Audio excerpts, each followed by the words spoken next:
Hey team, Mikki here. You are tuning in to Mini Mikkipedia Monday, and today I want to talk about coffee. To be fair, if I was to cover the entire literature base for the benefits, the risks, anything else in between, it would probably take me hours. So I'm just choosing a couple of things to broadly discuss today, and could probably dive deeper into a topic on another mini Mikkipedia. Anyway, coffee, you either love it or you hate it. The black elixir, which has antioxidant properties and a distinctive smell and taste, and is now one of the world's most popular beverages. Sort of something like olives. Definitely grows on people over time. You know, there appears to be some sort of gradient whereby we start with drinking hot chocolate, we move to a mochaccino, then it's a cappuccino. If you're like me, that was also a mallochino. I used to go to a cafe called The Percolator in Dunedin. Great cafe, still there, still great. And order a mallochino in a bowl. I'd get like 8 marshmallows. And I would get 2 of them because I'd probably just done about 90 minutes on the elliptical at the gym. Anyway, we moved on. Latte, flat white, long black. Then suddenly it's a shot or 3 in one hit. And in fact, I still remember the first time at university, a friend of mine, Aidan, ordered a shot in a tiny little coffee cup. And I thought, wow, such a small cup, such a big guy. Anyway, even a lot of people who don't love the taste of coffee love the smell. So it is estimated that over 2.25 billion cups of coffee are consumed every day. And it makes coffee the second most traded commodity in the world after oil. Consumption continues to increase at about 2.5% a year. Europe, North America, and Brazil are the top coffee consuming countries. And there are regional differences as to where people consume their coffee, either at home, such as Asia, or in cafes, such as the US. Rapid growth of consumption has led to sustainability concerns, however, as production can bring with it negative environmental impacts, such as soil erosion, water pollution, and deforestation. However, coffee producers have put into place practices that help minimize the consequences of this. I have to say, when I read that, it did make me feel a lot better. So while coffee and alcohol often get lumped together in terms of their negative health consequences, that's super interesting because the documented health benefits of coffee far outweighs the harmful effects at the population level. Habitual coffee drinking is associated with improved cognitive function, including improved attention, alertness, and reaction time. And this is why it is classed as a nootropic due to its effects on sensitizing neurons in the brain. It works by taking up space on the adenosine receptors in the brain, and adenosine is something which helps us relax. So when caffeine acts on the receptors, it blocks that adenosine and in turn also influences the dopamine, serotonin, acetylcholine, and adrenaline systems. Studies in mice show that genetic variations in adenosine receptors can in fact confer neuroprotective effects of coffee, protecting the brain against oxidative stress and damage and potential subsequent disease. And like I said, it gets lumped in with alcohol, but the metabolic health impacts of coffee are actually pretty impressive too at a population level. And there may well be, though, individual differences. So let me discuss what we see. Coffee does improve insulin sensitivity and reduces risk of type 2 diabetes in epidemiological research. However, in the acute setting, so in a controlled trial, when it's studied for its direct impact on blood sugar and insulin through a glucose challenge, there tends to be an increase in either glucose or insulin. And having coffee after a night of fragmented sleep, so you have a disrupted sleep, you have a very light sleep, you just don't get a great sleep. Having a coffee, which is something almost all of us coffee drinkers will do, and we often talk about how much we would do it and love it, It's actually worse for blood sugar control than just the disrupted sleep alone. So that's pretty interesting. And the reason for this apparent contradiction between what the epidemiology shows and what we see in a controlled trial is a bit complex, and it's not actually entirely understood. One possible explanation is the aforementioned impact that caffeine has on the release of hormones such as cortisol and adrenaline. And this can increase blood sugar levels in the short term by stimulating the release of glucose from the liver, the conversion of glycogen, our stored carbohydrate, into glucose. And that also reduces glucose uptake into our muscle and fat cells. So it keeps glucose in the bloodstream for longer. Cortisol can also block the effects of insulin, making it less effective at disposing of glucose. So this is in that controlled sort of clinical setting. Conversely, other studies have actually shown that caffeine may increase the uptake of glucose into muscle cells, which can help lower blood sugar levels over time. Caffeine has been shown to stimulate the production of a protein called glucagon-like peptide 1, or GLP-1, and this plays a role in regulating blood sugar and improving insulin sensitivity. When GLP-1 binds to its receptors on the beta cells of the pancreas, it triggers the release of insulin into the bloodstream. This helps to lower blood sugar levels by promoting the uptake of glucose into muscle and fat cells. GLP-1 can also slow down the rate at which food leaves the stomach, which can then help to prevent spikes in blood sugar levels after meals. It also reduces the production of glucagon, which is a hormone that raises blood sugar levels, and it promotes the growth and survival of the beta cells in the pancreas, which are responsible for producing insulin. So, as I said, it's a complex sort of scenario here where you've got two contradicting sort of bodies of research. What we can't ignore, though, is that on balance, population studies show a positive relationship between caffeine or coffee and metabolic health in both normal and overweight individuals. And of course, coffee isn't just the caffeine, it's got a number of antioxidants and polyphenols, which may well be responsible for a lot of the health effects we see.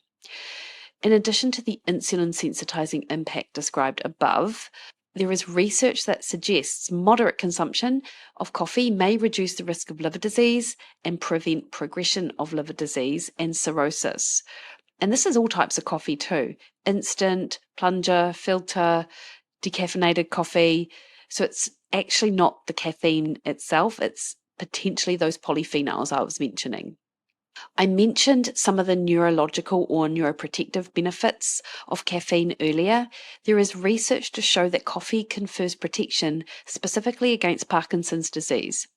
And this is thought to be due to its ability to block the action of the adenosine A2A receptors in the brain that are involved in the development of the disease, minimizing neurotoxicity and neuroinflammation.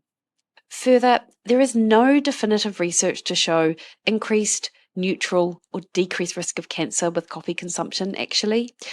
A review on the topic suggests that studies conducted lack the rigor required to make any definitive sort of statement on it. Given the fact that coffee has been consumed for basically ever, not unlike red meat really, it's unlikely that in of itself it is a carcinogen. How you have your coffee in all health conditions will likely be a bigger contributor to health risk or benefit, i.e. if your standard order is a frappuccino and you've got some health concerns going on, gaining weight, visceral adipose tissue, and you've got other major lifestyle factors that aren't really in favor of health, like you're sedentary, your overall diet quality is not great, I don't think that a frappuccino coffee order is probably going to work in your favor. But also, I don't think that any health risk associated with the scenario I described could probably be pinpointed on just coffee or caffeine alone. How we metabolize caffeine and its impact is related to our genes. And I did mention there are genetic differences in our adenosine receptors earlier. Specifically, the CYP1A2 gene is responsible for the production of an enzyme that breaks down caffeine in the liver. Not just caffeine, actually, a whole lot of toxins and medications and things like that. The activity of this enzyme can vary between individuals depending on their genetic makeup. Someone can seemingly drink coffee after dinner and sleep quite soundly. Others need to limit it to before 10 a.m. if they want a decent night's sleep. And this is largely thought to be due to how we metabolize caffeine. So, understanding how genetics affect the coffee metabolism can be important for individuals who want to optimize their coffee consumption. So, the obvious example is that if you are more sensitive to caffeine, you might want to limit your intake, while those that metabolize caffeine quickly may be able to consume more without experiencing those negative side effects. And this is almost like self-selected groups, because in my experience, and I'm sure you will sort of appreciate what I'm saying here, is that if you don't feel good on coffee, you're probably not going to drink it. Whereas if you have like 4 to 5 cups of coffee and actually feel fine, then that's probably telling you that you're quite a fast metabolizer. So I just find that super interesting. And I've talked a bit about the potential health benefits or known health benefits of coffee or caffeine. The obvious negative effects of coffee, which could largely be due to how we metabolize it, do include increased anxiety and insomnia. And this can change even for the individual depending on other stresses. So, for example, you might be able to handle 3 double flat whites on holiday when you've got nothing else going on, you're super relaxed and you don't have to worry about the next email or the deadline. Yet when you're up against it at work and it's like, I don't know, March, and you're still thinking about how awesome your summer holiday was, but now you've got 15 things that you have to do, that's when increased coffee consumption may be more likely, but also could be more detrimental to how it impacts you. And I certainly speak to people who have increased anxiety, have that tired and wired feeling, possibly have that disrupted blood sugar I was talking about earlier that is brought on by lack of sleep and coffee, and ultimately it doesn't bode well for them. Coffee acts on the central nervous system as a stimulant, as I mentioned earlier, with its impact on cortisol. And there are, in fact, 3 potential mechanisms of action. And I'm not going to go into them really, just because the major sort of action which people think is responsible for its stimulating effect is the fact that it blocks adenosine on the adenosine receptors, as I've already mentioned, which in turn directly sort of affects the release of our neurotransmitters and prevents the depressant effects of adenosine. Other mechanisms of action involved sort of mobilization of intercellular calcium and preventing the breakdown of an enzyme, cyclic adenosine 3,5 monophosphate, which, when accumulates, does increase the release of adrenaline and cortisol. However, in both of these sort of other scenarios or mechanisms of action, the amount of caffeine we have to consume for these to be major players is in fact sort of headed into that toxic range, apparently. So it really is its impact on those adenosine receptors, which is largely responsible for how we feel. Most recent study actually came out looking at caffeine consumption and in response to insufficient sleep. And it sort of reviewed what we understood about how caffeine might impair the onset and maintenance of subsequent sort of sleep cycles. And I think this is really important for anyone that is in that cycle of not enough sleep for whatever reason, and then relying on caffeine to get them through the next day, to then go to bed tired and wired and unable to sleep again. And certainly, personally, right now, I have just gone through a few different time zones, have had a lot of other things sort of crop up with work and clients and stuff, which is awesome, but it certainly has meant that I've had many nights where I hadn't got the sleep that I have wanted. And I've tried super hard to stay off the caffeine, but I've got to be honest, it's not easy. However, a most recent review looked at caffeine consumption and found a reduced total sleep time, interestingly, by 45 minutes and sleep efficiency by 7%, with an increase in sleep onset latency of 9 minutes and wake after sleep onset of 12 minutes. So basically, sleep efficiency is like quality of sleep, reducing our overall time by almost an hour. That 3/4 of an hour is quite significant, and it takes us longer to fall asleep and stay asleep. Light sleep duration increased by 6 minutes, and a deep sleep duration, so where all of that sort of recovery and restorative sort of function happens in deep sleep, that duration was reduced by 11 minutes. So some recommendations: to avoid reductions in total sleep time, coffee about 107 milligrams per 250 mils, so it's about an espresso amount or just over one shot, should be consumed at least 8.8 hours prior to bedtime. So that's, if you're off to bed at 9 o'clock, you don't want to be having coffee after 12. 150 milligrams is about the amount we find in a standard double shot. So especially if you're having problems with sleep quality or duration, you do want to stop having coffee after sort of midday. If you're like me and have been enjoying a pre-workout before hitting the gym, then the latest you should consume the standard dose of caffeine, which comes in at quite a whopping 217 milligrams, should be about 6 a.m. for that same 9 p.m. bedtime, because there is a 13-hour lag. Coffee has a half-life of about 6 hours. So in 6 hours, you will have half the amount of caffeine that is in your system when you first have coffee. But again, everyone is different as to how they metabolize it. And I think this type of information is really important for people who do struggle with sleep. I speak to so many people who do not make the link between their 10 a.m. coffee and inability to sleep, whereas it is a game changer once they take it out. And I think this research just really quite highlights that potential impact. And what I will say is the best thing you can do if you experience the negative, jittery impact of caffeine or the noticeable impact on sleep is to cut down or avoid it completely. Of course, that does bring with it significant withdrawal effects for a lot of people. So my best advice is to decide to quit on a Friday, and then you've got pretty rubbish day on Friday, but you've got Saturday and Sunday to recover from those flu-like symptoms. And then hopefully by Monday, end of day Monday, that would have been resolved. It is short-term pain, but it will be for long-term gain because, those symptoms can last 3 to 4 days. And the last thing that I will say about coffee, and another interesting study that's come in, is that it is known for its ability to increase free fatty acids circulating in the bloodstream, which can then be used for energy. It's a ketogenic substance which promotes fat burning and ketone production and has been studied for its usefulness in weight loss.